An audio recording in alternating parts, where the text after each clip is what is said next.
হেই, good morning. So চলো current feelings দেখবো আজকে। তোমার মানুষটা তোমায় নিয়ে কি ভাবছে। তো ফার্স্টে দেখবো তোমাদের মধ্যে মানে প্রবলেমটা কি, তারপর আমি কারেন্ট ফিলিংসে যাবো। যদি এটা মেলে তাহলে জানবে রিডিংটা তোমার। তো তার আগে বলে দিই, চ্যানেলটা প্লিজ সাবস্ক্রাইব করে নাও যারা নতুন দেখছো, আর যারা করে দিয়েছো অসংখ্য অসংখ্য ধন্যবাদ তোমাদেরকে। প্লিজ ভিডিওটা শেয়ার করো, অনেক মানুষের কাছে পৌঁছে দাও যাতে তারা পজিটিভিটি পায়। এটা একটা ভালো কাজ। ওকে, আচ্ছা, বাই দ্য ওয়ে, আমার যদি পার্সোনাল রিডিং নিতে চাইছো, দেখো হোয়াটসঅ্যাপ নাম্বার যাচ্ছে, হোয়াটসঅ্যাপ করবে, ফোনে পাবে না, হোয়াটসঅ্যাপ করতে হবে। ওকে, করে চার্জেস জেনে নেবে। দেখা যাক তোমাদের মধ্যে প্রবলেম কি চলছে। রিলায়েবিলিটি, ওকে, অ্যান্ড এখানে ইন্ডিপেন্ডেন্স রয়েছে bottom of the deck. Okay, so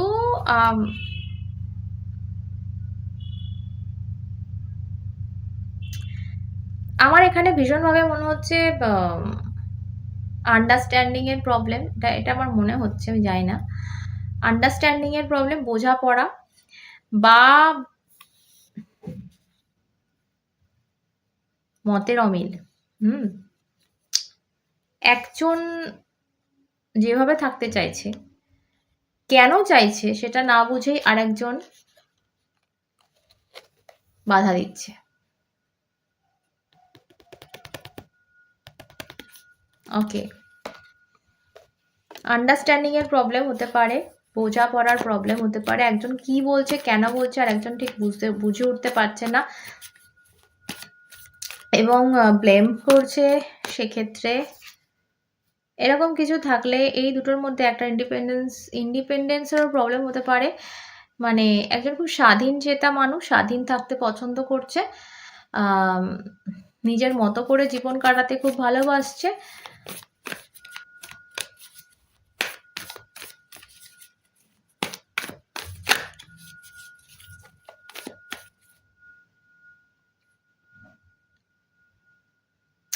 একটা মেসেজ আমি বলবো এখানে, আমি একটা মেসেজ দেখতে পাচ্ছি, ওই জন্য বারবার দেখছিলাম। যখন দেখবে কেউ খুব খারাপ ব্যবহার করছে তোমার সাথে, খুব রুডলি বিহেভ করছে, হয় এটা আমার ক্লায়েন্টদের সাথেও হয়। মানে আমি এখন আমার হোয়াটসঅ্যাপ যে নাম্বারটা রয়েছে ওটা আমি ইউজ করি না, ওটা একজনকে দেওয়া আছে, আমার অ্যাডমিন। তো সে সমস্তটা পরিচালনা করে। যখন রিডিং হয় তখন আমি নিই, বাট আগে না আমি হ্যান্ডেল করতাম সবটা। আর যখন কারো কোনো একজনের মেসেজ আসতো, মানে দেখলে আমি পাগল হয়ে যেতাম যে ভাই এরা মানে আমার থেকে রিডিং চাইছে না আমাকে কিনতে চাইছে। আমি বুঝে উঠতে পারতাম না যে তাড়াতাড়ি পাঠান, ঠিক আছে, হবে না, অডিও কল চাই।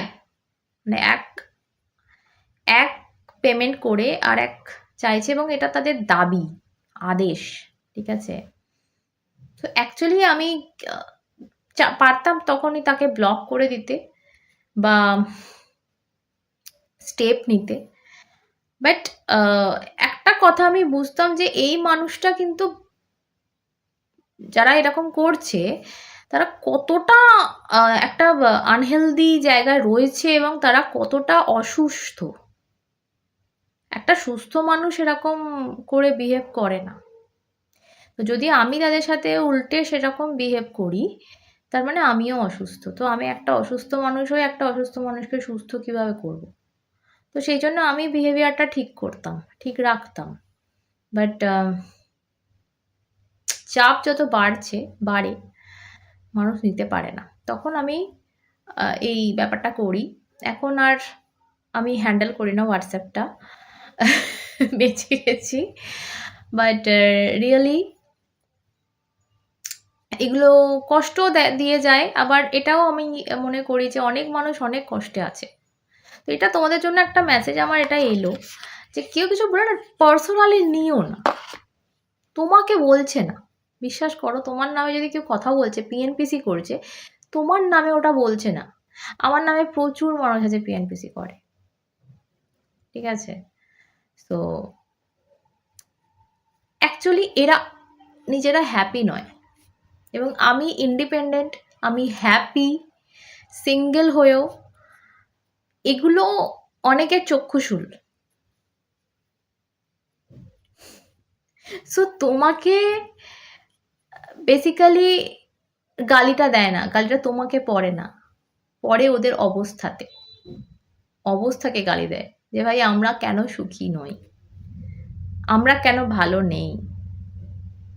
যখন কোনো মানুষ তোমার সাথে খারাপ ব্যবহার করছে, তোমার লাভ পার্সন হোক, রোম্যান্টিক্যালি যার সাথে কানেক্টেড তুমি, বয়ফ্রেন্ড, গার্লফ্রেন্ড, বর, বউ, জানবে সে নিজে ভালো নেই, তাই তোমার সাথে খারাপ বিহেভটা করছে সে, ঠিক আছে? তো ওখানে স্টপ করে দেবে।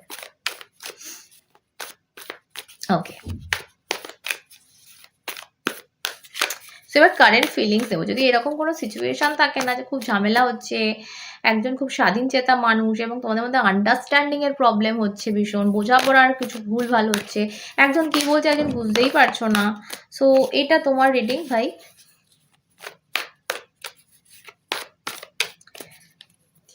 তোমার এনার্জি দেখি। তোমার জীবন থেকে আনন্দ, উৎসব সমস্ত কিছু খতম হয়ে গেছে, তুমি ভীষণভাবে একটা গিল্টে ভুগছো এই মুহূর্তে। ওই যে আমি বললাম চুলছেরা,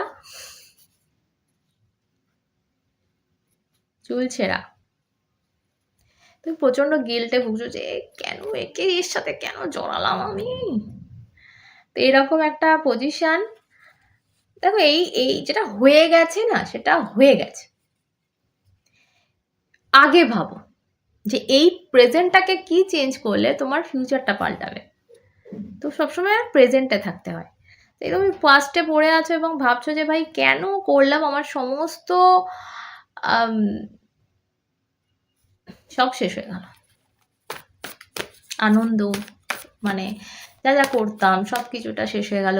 মেবি বন্ধুদের মধ্যে কিছু আন্ডারস্ট্যান্ডিং এর প্রবলেম হয়েছে, তোমার রিলেশনশিপ নিয়ে, এটা আমি জানি না কেন এটা পাচ্ছি আমি কারোর জন্য একটা। সো প্রচন্ড মায়ুস হয়ে রয়েছে, সব হারিয়ে গেল ভাই, সব হয়ে গেল, সব খোয়া গেল, সব কিছু চলে গেল।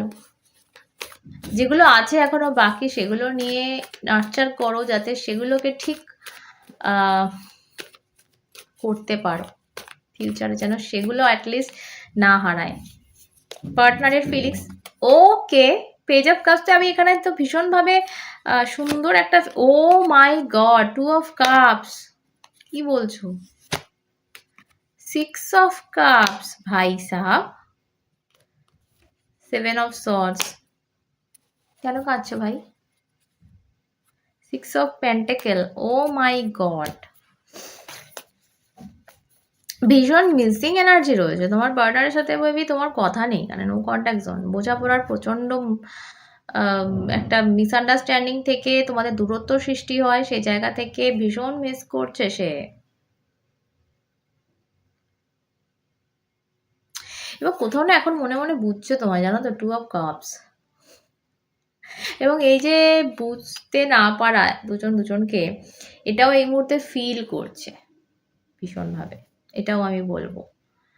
এবং ভীষণ ফ্রাস্ট্রেটেড, ওর ফিলিংসে ফ্রাস্ট্রেশন এসছে, ভীষণ ফ্রাস্ট্রেটেড, ভীষণ চটজলদি এখন না ওর ফিলিং সেটা ধরা দিয়েছে যে আমি জাস্ট দৌড়ে যাব এবং ওর সাথে আমি একটা মিট করব, বা নিজের মনের কথা বলবো।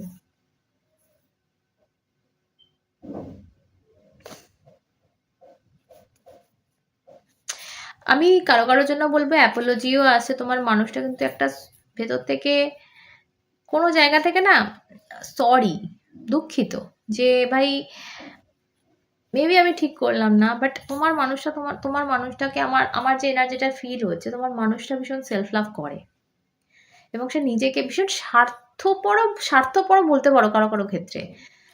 সেলফ লাভ সবার ক্ষেত্রে পসিবল নয়, কারো ক্ষেত্রে বলবো সেলফ লাভ করে এবং কারো ক্ষেত্রে বলবো সেলফিশ, ঠিক আছে? তো এ যেহেতু নিজের কথা একটু ভেবেছে, তোমার কথার ওপরে গিয়ে এটাকে সেলফিশনেসই বলে, এটাকে সেলফ লাভ বলে না যদিও বা। তো সেই জায়গা থেকে গিয়ে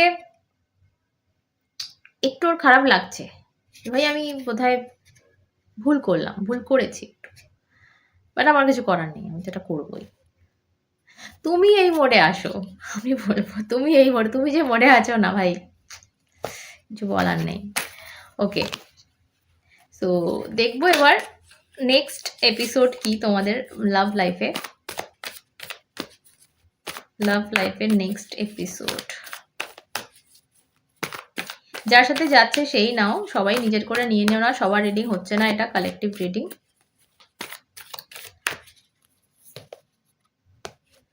Four of Swords. Okay. The World. Oh my God. Lovers. দেখো আমি আজকে রিডিংটা না, ওকে এটা সর্স, আমি বলবো আজকে রিডিংটা যাদের জন্য হচ্ছে devil card bottom of the deck, যার সাথে যাচ্ছে চ্যানেল হচ্ছে তোমার মানুষটা তোমাকে ভালোবাসে, সোজা এক কথায়, স্বার্থপর হোক যাই হোক না কেন তোমাকে ভালোবাসে, ঠিক আছে। একটু হয়তো সেলফিশ টাইপের আছে বা একটু সেলফ লাভ করে, এটাও হতে পারে, মেবি লাভার্স এসছে যখন হতে পারে সেলফ লাভ করে, একটু নিজের কথা তুমি হয়তো ভাবো না, তা বলে কি সে ভাববে না, তো সেটা হয়তো হয়েছে, বাট একটু আগে সবার আগে নিজেকে রেখেছে, বাট তোমাকে ভালোবাসে, সেটা কিন্তু প্রকাশ্য, মানে এখানে প্রত্যেকটা কার্ডে। ওকে, তো নেক্সট এপিসোডে আমার যেটা মনে হচ্ছে যে কোনো একটা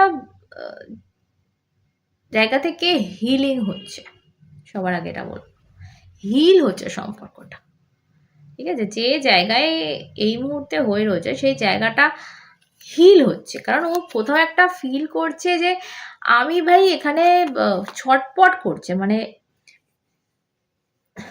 যে আমি এখান থেকে কবে, এই সিচুয়েশন থেকে কবে মুক্তি পাবো, ভালো লাগছে না, যেহেতু প্রেজেন্ট এনার্জিতে আমি মিসিং এনার্জি দেখলাম, এই যে মিসিং এনার্জিটা ওকে ভাবতে এটা বাধ্য করবে যে আমি এইগুলো আর সহ্য করতে পারছি না, আমার নিজেকে বন্দি লাগছে, আমার অসহায় লাগছে, আমি এখান থেকে জাস্ট বেরোতে চাই। তো এবং এই জায়গাটাই ওকে মানে বোঝাতে সাহায্য করছে যে ও তোমাকে কতটা ভালোবাসে। লাভার্স, ফাইনালি কেউ বুঝতে পারছে তোমার ভ্যালু, এবং সেই জায়গা থেকে ওয়ার্ল্ড কার্ড কমপ্লিশন, ঠিক আছে। একটা সম্পর্ক যেটা আধা আধুরা থেকে গেছে সেটাকে কমপ্লিট করা, সেটাকে ফুল স্টপ দেওয়া, ফুল স্টপ দেওয়া মানে শেষ করে দেওয়া নয়, ফুল স্টপ দেওয়া মানে সেন্টেন্স কমপ্লিট। সো ফাইনালি কেউ একটা খুব বড় ডিসিশনে আসছে আমার এটা মনে হচ্ছে, এবং সেটা জন্য হিলিং দরকার এই মুহূর্তে, তোমাদের দুজনেরই রিলেশনশিপ হিলিং ভীষণভাবে প্রয়োজন, এবং আমার মনে হচ্ছে দেখো সব কিছুর ওষুধ হচ্ছে সময়। সো আমার যেটা মনে হচ্ছে আমাদের তো সমস্ত এক্সপিরিয়েন্স সময়ই দেয়, তো সময় কোথাও একটা না ওকে বুঝিয়ে দিচ্ছে, চোখে আঙুল দিয়ে বুঝিয়ে দিচ্ছে যে এর ভ্যালুটা তুই বোঝ, ঠিক আছে তুই নিজেকে ভ্যালু করিস কর, বাট তোর কাছে ও কতটা ভ্যালু রাখে এটা অ্যাটলিস্ট বুঝে যা। সো ফাইনালি কেউ বুঝছে, এবং ফাইনালি তোমাদের কমপ্লিশন আসছে, কমপ্লিটনেস, ফুলফিলিং এনার্জিতে আসছো, যে জিনিসটা আতখ্যাচড়া হয়েছিল সেই জিনিসটা কোথাও কমপ্লিট হচ্ছে, হয়তো কেউ অ্যাপোলজি নিয়ে আসবে সরি বলতে। ভালো থেকো।